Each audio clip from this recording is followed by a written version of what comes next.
Hola a todos, les saluda el Padre Stewart Quispe, misionero en Ecuador, y para este día 18 de noviembre del 2024 daré lectura al Evangelio de nuestro Señor Jesucristo según San Lucas, del capítulo 18, versículos 35 al 43.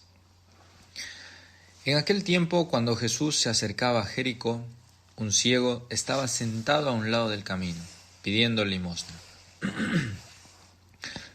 Al oír que pasaba la gente, preguntó qué era aquello, y le explicaron que era Jesús el Nazareno, que iba de camino. Entonces él comenzó a gritar: «Jesús, hijo de David, ten compasión de mí». Los que iban adelante lo regañaban para que se callara, pero él se puso a gritar más fuerte: «Hijo de David, ten compasión de mí». Entonces Jesús se detuvo y mandó que se lo trajeran. Cuando estuvo cerca, le preguntó: «¿Qué quieres que haga por ti?». Él le contestó: «Señor, que vea». Jesús le dijo: «Recobra la vista, tu fe te ha curado». Enseguida el ciego recobró la vista y lo siguió, bendiciendo a Dios, y todo el pueblo, al ver esto, alababa a Dios.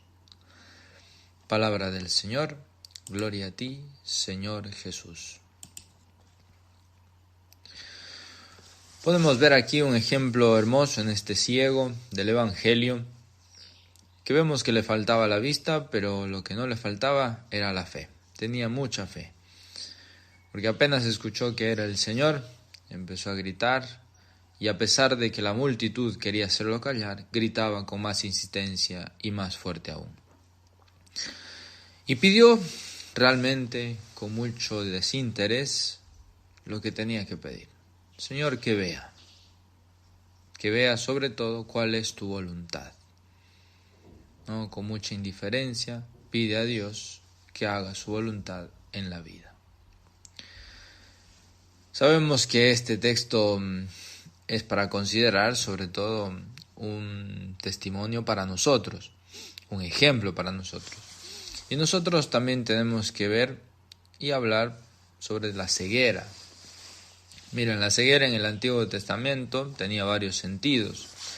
Algunos pensaban que el ciego era y pasaba así por una prueba mandada por Dios, ¿no? Otros pensaban que, en el Antiguo Testamento, que la ceguera era un castigo del pecado, un castigo de Dios. Pero lo que más nos tiene que preocupar es la correcta interpretación de la ceguera. Y la ceguera, sobre todo la que nos tiene que preocupar a todos, es la ceguera espiritual. Por eso el Nuevo Testamento corrige esas apreciaciones falsas del Antiguo Testamento. No es por castigo de Dios, no es por castigo del pecado, sino la ceguera física es una prueba que Dios envía. Pero lo que más tenemos que temer es sobre todo a la ceguera espiritual, Fíjense, nuestro Señor Jesucristo cura a este ciego de su ceguera física, y es un milagro hermosísimo. Pero sobre todo el milagro más grande es el de curar a alguien de la ceguera espiritual. Miren, en contraposición, nuestro Señor les dice a los fariseos en otra ocasión: hipócritas, guías ciegos. Es decir, manifiesta de modo claro cómo aparece la ceguera espiritual.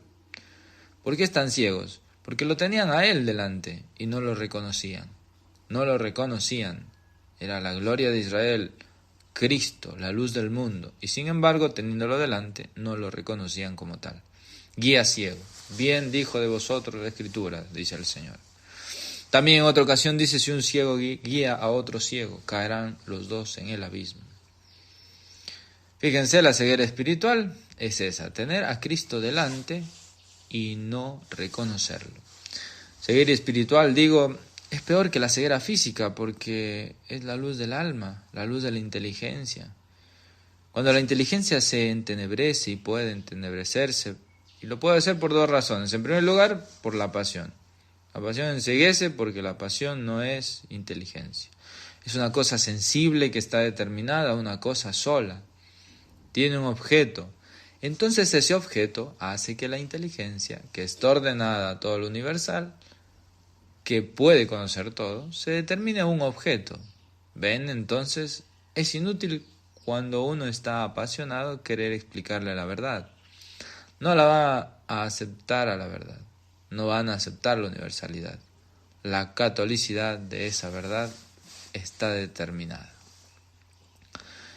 Y así como pasa en nuestra inteligencia, también pasa en nuestras pasiones, y sobre todo con las pasiones que nos inclinan a los bienes placenteros. Van poco a poco a oscurecer la inteligencia, que ya está bastante herida por el pecado original, y la arrastran a esa ceguera,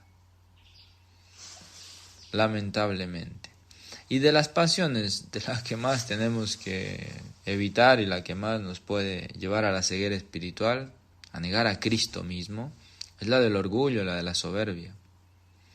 Es uno de los vicios capitales y que hace al hombre creerse Dios y no reconocerlo. Puede uno llegar a decir ¿qué me importa Dios? Y como no le importa la luz, esa inteligencia empieza a estar en tinieblas, está en oscuridad. Dios los deslumbra, ¿no? Es un misterio insondable, pero si tiene ceguera espiritual no lo notarán. Hay gente que tiene hoy esta ceguera espiritual, que vive en tinieblas, ciertamente.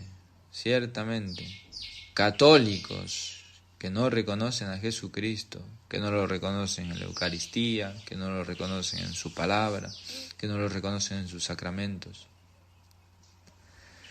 Como un cierto instinto de las tinieblas. Por eso tenemos que pedir mucho a Dios la gracia de no perder nuestra fe, ¿no? De no perder esa luz que Dios nos ha dado. Reconocerle a Él como es en verdad, verdadero Dios y verdadero hombre. Él es el único, el fundamento, la roca, como dice San Pablo.